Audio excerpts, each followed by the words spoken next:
Introducing Growth Guarantee Homes from MP Developers. Trust forever. வெற்றி மகளிர் ஆடுகள் வளர்ப்பு திட்டம் 100% மானியத்தில் 5 ஆடுகள் வழங்கப்படும். அஸ்வின் ஸ்வீட்ஸ் அண்ட் ஸ்நாக்ஸ் ப்ராடக்ட்ஸை நீங்களும் உங்க ஏரியாவில் உள்ள சூப்பர் மார்க்கெட்டுக்கு டிஸ்ட்ரிபியூட் செய்ய கால் பண்ணுங்க 9443966765. மாண்புமிகு பேரவைத் தலைவர் அவர்களே, உலகில் தான் உற்பத்தி செய்யும் பாலை தனது சந்ததிகளுக்கு மட்டுமின்றி மனிதர்கள் உள்ளிட்ட பிற ஜீவராசிகளுக்கும் வழங்கி உயிரை காக்கும் பசுவை தெய்வமாக போற்றி வளர்த்து வருவது நமது பாரம்பரியத்தின் சிறப்பு. இன்றைய அறிவியல் உலகில் 1 லிட்டர் பாலை உற்பத்தி செய்வதற்காக பசுவின் உடலில் சுமார் 500 லிட்டர் இரத்தம் சுத்திகரிக்கப்படுவதாக கூறப்படும் போது பசுவின் உழைப்பை எண்ணி வியக்க தோன்றுகிறது. தமிழ்நாட்டில் 8800 பால் கூட்டுறவு சங்கங்களில் உள்ள 3,16,000 பால் உற்பத்தியாளர்களிடமிருந்து தினசரி 34 லட்சம் லிட்டர் பால் கொள்முதல் செய்யப்பட்டு ஆவின் நிறுவனத்தின் மூலம் நாளொன்றுக்கு 31 லட்சம் லிட்டர் பால் நுகர்வோருக்கு விற்பனை செய்யப்பட்டு வருகிறது.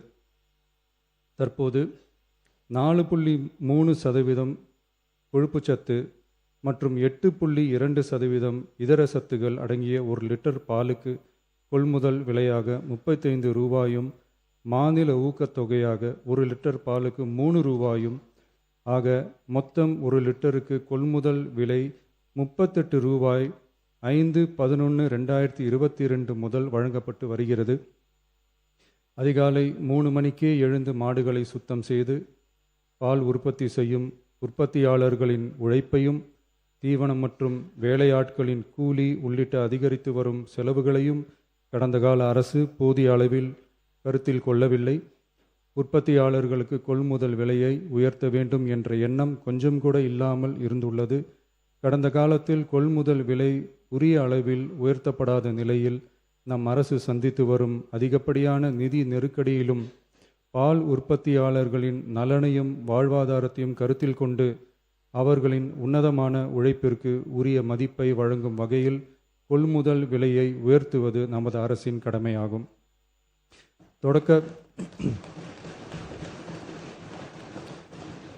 தொடக்க பால் உற்பத்தியாளர்கள் கூட்டுறவு சங்கங்களில் பால் வழங்கும் 3,16,000த்திற்கு மேலான பால் உற்பத்தியாளர்கள் பயனடையும் வகையில் பால் கொள்முதல் விலையை லிட்டர் ஒன்றுக்கு கூட்டுறவு சங்கம் மூலமாக 1 ரூபாய் உயர்த்தவும், மேலும் அரசு ஊக்கத்தொகை 3 ரூபாயிலிருந்து 5 ரூபாயாக உயர்த்தவும் ஆக மொத்தம்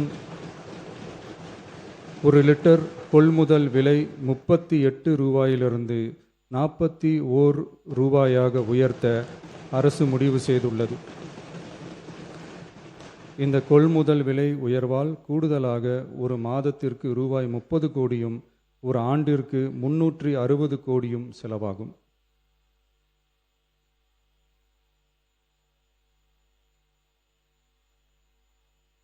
மாண்புமிகு பேரவைத் தலைவர் அவர்களே, ஒரு உயிரின் மதிப்பை அவரது வருமானம் தீர்மானிக்கக்கூடாது. வசதி படைத்தவர், வசதி குறைவானவர் என்ற நிலை மருத்துவத்துறையில் இருக்கக்கூடாது. அனைவருக்கும் சமமான மருத்துவ சேவை எளிதாக கிடைக்க வேண்டும் என்பதில் நமது அரசு உறுதியாக உள்ளது. மருத்துவம் என்பது சலுகை அல்ல, ஒவ்வொரு மனிதனின் அடிப்படை உரிமை. ஒரு மனிதனின் உயிரை காப்பாற்றுவதில் தாமதமாகும் ஒவ்வொரு நொடியும் மிக கொடியது.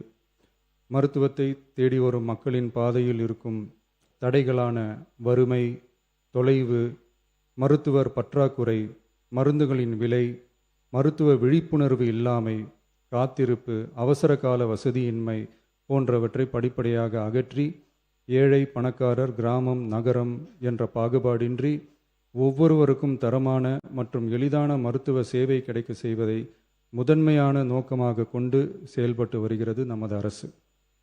மாண்புமிகு பேரவைத் தலைவர் அவர்களே, மருத்துவம் மற்றும் மக்கள் நல்வாழ்வு துறையில் சில அறிவிப்புகளை சட்டப்பேரவை விதி 110 கீழ் இன்று வெளியிட விரும்புகிறேன். வடசென்னை மக்களுக்கு உயர்தர மருத்துவ சேவை எளிதில் கிடைக்கும் வகையில் பெரம்பூரில் ரூபாய் 300 கோடி மதிப்பீட்டில் 400 படுக்கைகள் கொண்ட உலக தரத்திலான பன்னோக்கு உயர் சிறப்பு மருத்துவமனை அமைக்கப்படும். முதலமைச்சரின் விரிவான மருத்துவ காப்பீட்டு திட்டத்தின் இலவச மருத்துவ சிகிச்சைக்கான மருத்துவ காப்பீட்டுத் தொகை ஆண்டொன்றுக்கு தற்போதுள்ள 5 லட்சத்திலிருந்து ரூபாய் 25 லட்சமாக உயர்த்தப்படும்.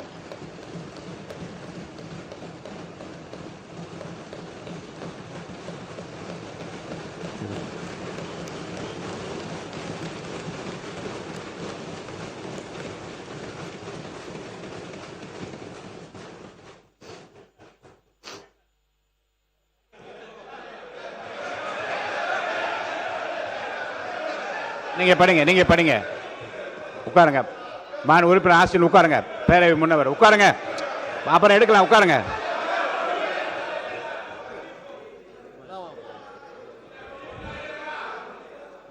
நீங்க தொடர்ந்து படிக்கலாங்க. இருங்க. மாண்பு முதலமைச்சர். திருநங்கையர்களுக்கான மருத்துவ மற்றும் அறுவை சிகிச்சை சேவைகள் கூடுதலாக சென்னை, ஸ்டான்லி, திருநெல்வேலி, தூத்துக்குடி, செங்கல்பட்டு, திருவாரூர், தருமபுரி மற்றும் கன்னியாகுமரி ஆகிய 7 அரசு மருத்துவக் கல்லூரி மருத்துவமனைகளில் முதலமைச்சரின் விரிவான மருத்துவ காப்பீட்டு திட்டத்தின் கீழ் வழங்கப்படும்.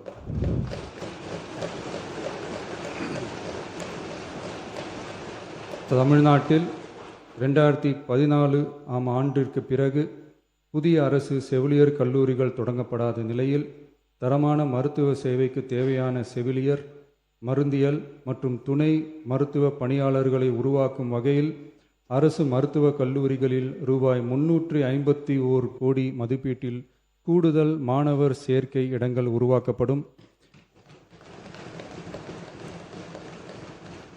7 புதிய அரசு செவிலியர் கல்லூரிகள் தொடங்கப்பட்டு 660 பிஎஸ்சி செவிலியர் மாணாக்கர் இடங்கள் உருவாக்கப்பட்டு ஏற்கனவே உள்ள செவிலியர் கல்லூரிகள் மற்றும் செவிலியர் பள்ளிகளில் கூடுதலாக 1925 கூடுதல் மாணாக்கர் இடங்கள், எண்முறை மருத்துவம் உள்ளிட்ட 12 துணை மருத்துவ படிப்புகளில் 2778 மாணாக்கர் இடங்கள்,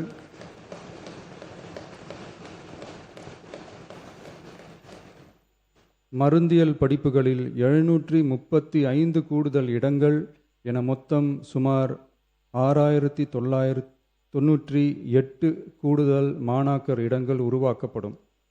தமிழ்நாட்டில் அதிகரித்து வரும் புற்றுநோய்களை தடுக்கவும் தரமான சிகிச்சை வழங்கவும் முதலமைச்சரின் புற்றுநோய் பராமரிப்பு இயக்கம் chief ministers cancer care mission 677 கோடியே 44 லட்சம் ரூபாய் மதிப்பீட்டில் மேம்படுத்தப்படும்.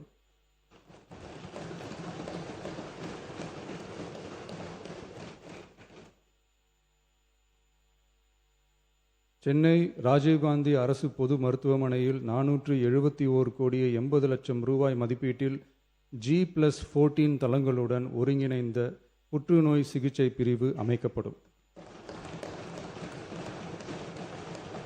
மேலும் 5 மண்டல புற்றுநோய் மையங்கள் regional cancer care centres Thanjavur, Coimbatore, Madurai, Tirunelveli மற்றும் விழுப்புரம் ஆகிய மருத்துவக் கல்லூரி மருத்துவமனைகளில் நிறுவப்படும். முதற்கட்டமாக மதுரை ராஜாஜி மருத்துவமனையில் ரூபாய் 84 கோடியில் G+8 தளங்களுடன் மண்டல புற்றுநோய் மையம் தொடங்கப்படும். ரொபாட்டிக் அறுவை சிகிச்சை லீனியர் ஆக்சிலரேட்டர் லீனாக், கதிர்வீச்சு, நவீன கருவிகள், இலக்கு மற்றும் நோய் எதிர்ப்பு சிகிச்சைகளுக்காக அரசு மருத்துவக் கல்லூரி மருத்துவமனைகளுக்கு 106 கோடியே 17 லட்சம் ரூபாய் வழங்கப்படும். மருத்துவர்களுக்கு பயிற்சியும் நோயாளிகளுக்கு ஊட்டச்சத்து ஆதரவும் 2 கோடியே 77 லட்சம் ரூபாய் அளிக்கப்படும். மேலும் தருமபுரி, விழுப்புரம், திருவண்ணாமலை, பெரம்பலூர் மற்றும் அரியலூர் ஆகிய மாவட்டங்களில் 1.22 லட்சம் பெண்களுக்கு 8 கோடியே 70 லட்சம் ரூபாய் மதிப்பீட்டில் HPV DNA பரிசோதனை மேற்கொள்ளப்படும். மொத்தம் 673 கோடியே 44 லட்சம் ரூபாய் மதிப்பீட்டில் புற்றுநோய் தாக்கத்திலிருந்து மக்களை காக்கும் வகையில் பல்வேறு பணிகள் மேற்கொள்ளப்படும்.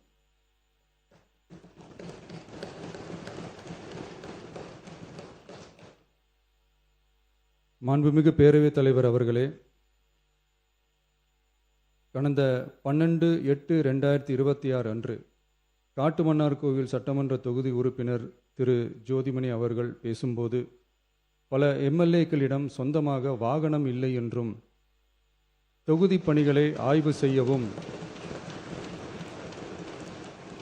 பார்வையிடவும் கடினமாக உள்ளதாகவும் லஞ்சமில்லாத நேர்மையான ஆட்சி அமைய உறுப்பினர்களின் அடிப்படை தேவைகளை அரசு பூர்த்தி செய்ய வேண்டும் என்றும் கோரிக்கை வைத்தார்.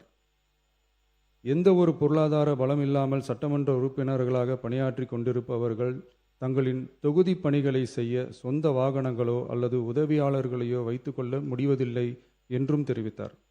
மேலும் இது தொடர்பாக கோரிக்கைகளும் வரப்பெற்றது. மக்களாட்சியின் மிக முக்கிய தூண்களில் ஒன்றாக விளங்குபவர்கள் மாண்புமிகு சட்டமன்ற உறுப்பினர்கள். தமிழ்நாடு சட்டமன்ற வரலாற்றில் எளிய பின்னணியில் இருந்து பணபலமோ அரசியல் பின்னணியோ இன்றி மக்களின் பேராதரவோடு முதன்முறையாக சட்டமன்றத்திற்கு தேர்வு செய்யப்பட்டுள்ள முதல் தலைமுறை சட்டமன்ற உறுப்பினர்களின் எண்ணிக்கை குறிப்பிடத்தக்க அளவில் உயர்ந்துள்ளது.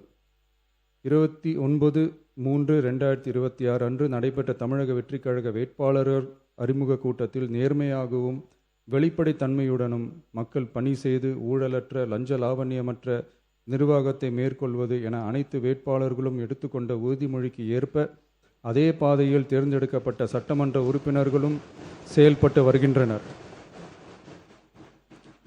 மக்களுக்கான நிர்வாகம் நேர்மையின் பாதையில் என்ற அடிப்படையில் லஞ்ச லாவண்யமற்ற நேர்மையான மற்றும் வெளிப்படையான நிர்வாகத்தை அடித்தட்டு மக்கள் வரை கொண்டு சேர்க்கும் நோக்கில் தமிழக வெற்றிக் கழக அரசு செயல்பட்டு வருகிறது.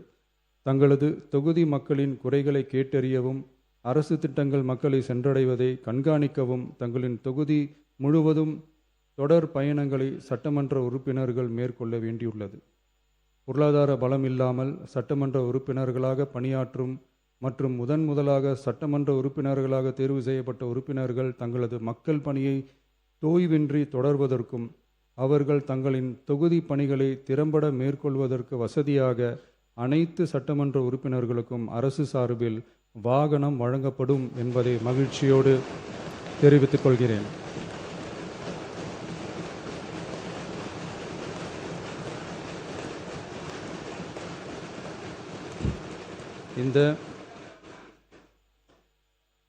இந்த அறிவிப்பு சட்டமன்ற உறுப்பினர்கள் தங்களின் பயண தேவைகளுக்காக பிறரை சார்ந்து இருப்பதை தடுத்து அவர்கள் எவ்வித சமரசமும் இன்றி சுதந்திரமாகவும் நேர்மையாகவும் தங்களின் தொகுதிக்கு உட்பட்ட கிராமப்புற மற்றும் தொலைதூர பகுதிகளுக்கு எளிதாக பயணம் செய்து தொகுதி முழுவதும் உள்ள மக்களை நேரடியாக சந்தித்து அவர்களின் குறைகளுக்கு தீர்வு காண வழிவகுக்கும். அதோடு மட்டுமின்றி சட்டமன்ற உறுப்பினர்களின் பொருளாதார சுமையை குறைத்து கடைக்கோடி மக்களுக்கு லஞ்ச லாவண்யமற்ற நேர்மையான மற்றும் வெளிப்படையான நிர்வாகத்தை அளிக்கவும் உதவும்.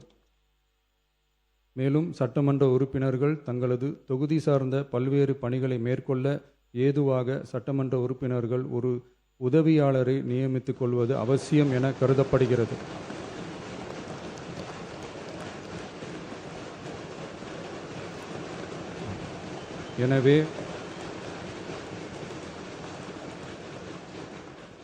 எனவே சட்டமன்ற உறுப்பினர்களுக்கு அரசு வாங்கி வழங்கும் வாகனத்தை பராமரிக்கும் விதமாக வாகனத்திற்கு ஓட்டுநர், எரிபொருள், வாகன பராமரிப்பு உள்ளிட்ட செலவினங்களுக்காக மாதந்தோறும் ரூபாய் 75,000 வாகனப்படியாகவும்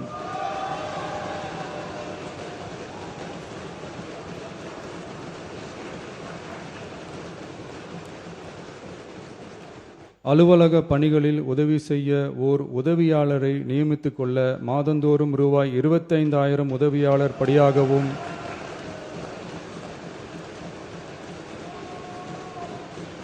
வழங்கப்படும். இதற்காக உரிய சட்டத்தில் திருத்தங்கள் மேற்கொண்டு ஆணைகள் வெளியிடப்படும் என்பதையும் தெரிவித்துக் கொள்கிறேன். நன்றி. Introducing Growth Guarantee Homes from MP Developers. Trust forever. வெற்றி மகளிர் ஆடுகள் வளர்ப்பு திட்டம் 100% மானியத்தில் 5 ஆடுகள் வழங்கப்படும். அஸ்வின் ஸ்வீட்ஸ் அண்ட் ஸ்நாக்ஸ் ப்ராடக்ட்ஸை நீங்களும் உங்க ஏரியாவில் உள்ள சூப்பர் மார்க்கெட்டுக்கு டிஸ்ட்ரிபியூட் செய்ய கால் பண்ணுங்க 9443966765.